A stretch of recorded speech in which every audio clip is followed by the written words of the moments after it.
పోరాట శైలి. అందుకే ఇవాళ చాలా పత్రికల్లో మనం చూస్తే ఆయన గురించినటువంటి వ్యాఖ్యానాలు వచ్చినటువంటి వాటిల్లో అతడు అనేక యుద్ధంలో ఆరితేరిన యుద్ధుడు అని చెప్పి వ్యాఖ్యానించారు. చిన్న వయసులోనే ఆయన తొలితరం కమ్యూనిస్టు, కేరళ కమ్యూనిస్టు ఉద్యమ నిర్మాత కృష్ణపిళ్ళైతో పరిచయం ఏర్పాటైన తర్వాత ఆయన వ్యవసాయ కార్మికులు, అట్లాగే అక్కడ మనందరికీ తెలుసు కేరళ అంటే కొబ్బరి ఎక్కువ, కొబ్బరి పరిశ్రమ ఎక్కువ. కొబ్బరి బీచ్ పరిశ్రమలో పనిచేస్తున్నటువంటి కార్మికులపై సాగుతా ఉన్నటువంటి దోపిడీకి వ్యతిరేకంగా వాళ్ళని కూడగట్టి ఆ దోపిడీని నిర్మూలించేదాకా పోరాట రంగంలో ఉండాలి అంటే ఆ పోరాటంలో ముఖ్యమైనటువంటి పాత్ర నిర్వహించినటువంటి నాయకుడు అచ్యుతానంద. ఆయన్ని ఆ రోజుల్లోనే ఆయన పోరాట పట్టుమని గమనించినటువంటి కమ్యూనిస్ట్ పార్టీ ఆయనకి రకరకాల బాధ్యతలు అప్పచెప్పింది. ఏ బాధ్యతలు అప్పచెప్పినా ఆ బాధ్యతలన్నింటినీ ఆయన నిర్విఘ్నంగా నిర్వర్తించుకుంటూ ముందుకు సాగారు. ప్రత్యేకించి 1946 తర్వాత ప్రారంభమైనటువంటి పున్నప్ర వాయిల పోరాటంలో కూడా ఆయన కీలక భూమిని పోషించే సందర్భంలో ఆనాడు అక్కడ ఉన్నటువంటి రామస్వామి అయ్యర్, ఆ సంస్థానాది నేత, ఒక తీవ్రమైనటువంటి నిర్బంధాన్ని సాగించేటటువంటి పద్ధతుల్లో ఉంటే ఈయన్ని నువ్వు అండర్ గ్రౌండ్లోకి వెళ్ళడం మంచిది, రహస్య జీవితంలోకి వెళ్ళడం మంచిది అని చెప్పేసి పార్టీ నాయకత్వం కాపాడుకోవాల్సిన అవసరం ఉంది అని చెప్పేసి పంపించారు. ఆ తర్వాత కూడా ఆయన అరెస్ట్ అయ్యాడు. తీవ్రమైనటువంటి చిత్రహింసల పాలు చేశారు. చచ్చిపోయాడని అడవిలో పారేద్దామని చెప్పి తీసుకొని పోతే పడేస్తే అక్కడ కొనుగోలు తిరుగుతూ ఉన్నటువంటి స్థితిని గమనించి మళ్ళీ ఆయన తీసుకొని వచ్చి హాస్పిటల్లో చేర్పించి వైద్యం చేర్పించి బతికించుకున్నారు. కేరళలో జరిగినటువంటి అన్ని ఉద్యమాలలో ఆయన ప్రధానమైనటువంటి భాగస్వామిగా ఉన్నాడు. 7 సార్లు శాసనసభ్యుడిగా గెలుపొందాడు. 3 సార్లు ప్రతిపక్ష నాయకుడిగా పనిచేశాడు. ఒకసారి ముఖ్యమంత్రిగా పనిచేశాడు. కేరళ పార్టీ రాష్ట్ర కార్యదర్శిగా పనిచేశాడు. పోలిట్ బ్యూరో సభ్యుడిగా పనిచేశాడు. అన్ని సందర్భాలలో కూడా ఆయన పోరాటాన్నే మార్గంగా ఎంచుకున్నాడు. కేరళ రాష్ట్రంలో మొట్టమొదట వ్యవసాయ కార్మిక సంఘాన్ని స్థాపించడంలో కీలకమైనటువంటి పాత్ర నిర్వహించినటువంటి వాడు, మొట్టమొదటి సంఘ స్థాపనలో ఉన్నటువంటి వాడు కామ్రేడ్ అచ్యుతానందన్ గారు. అంతేకాదు ఒక తీవ్రమైనటువంటి సైద్ధాంతిక వైరుధ్యం పార్టీ లోపల వచ్చినప్పుడు 1956 నుంచి ఆయన ఆనాడు పార్టీ కేంద్ర కమిటీలో ఉన్నాడు.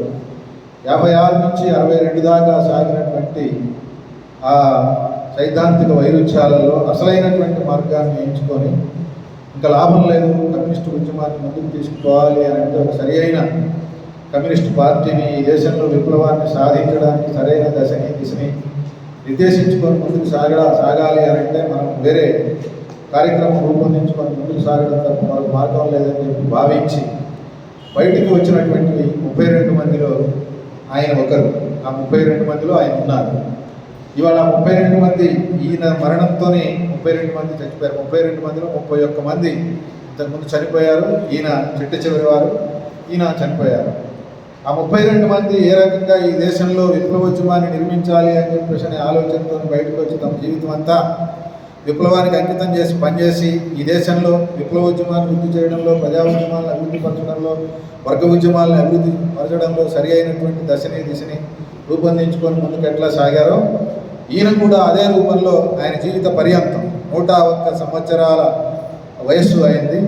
82 సంవత్సరాల వయసులో ఆయన ముఖ్యమంత్రి అయినప్పుడు ఈయన ఏం చేస్తాడు, ఈ 82 ఏళ్ల వయసులో ముఖ్యమంత్రిగా ఈయనకు అవసరమా, ఈయన ఏం చేస్తాడని ఇట్లాంటి రకరకాల చర్చలు ప్రతిపక్ష పార్టీ ప్రధానంగా కాంగ్రెస్, బీజేపీలు లేవనెత్తినటువంటి సందర్భంలో మీరు చూడాల్సింది నా వయస్సును కాదు, నా చావని చూడాలి, నా శక్తిని చూడాలి, ప్రజా పోరాటంలో నా పట్టుదలను చూడాలి, అంతేగాని నా వయసును చూసి మాట్లాడడం కాదు. నాకంటే వయసులో ఉన్నటువంటి మీరు ఎవడైనా వచ్చి ఇవాళ సాగుతున్నటువంటి ఈ రూపంలో చేస్తున్నటువంటి కార్యక్రమాలను ఎవడైనా చేయడానికి, మానసికంగా నాతో పోటీ పడటానికి, శారీరకంగా నాతో పోటీ పడటానికి ఎవడైనా సిద్ధంగా ఉంటే రాండి అని చెప్పేసి మాట్లాడి తన యొక్క శక్తి సామర్థ్యాల యొక్క పటుత్వాన్ని రుజువు చేయడం, బహిరంగపరచడం అనేటువంటి సందర్భాలు మనం చూసాము. కామ్రేడ్ విఎస్గా కేరళ మొత్తం ఆయన్ని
చైతన్య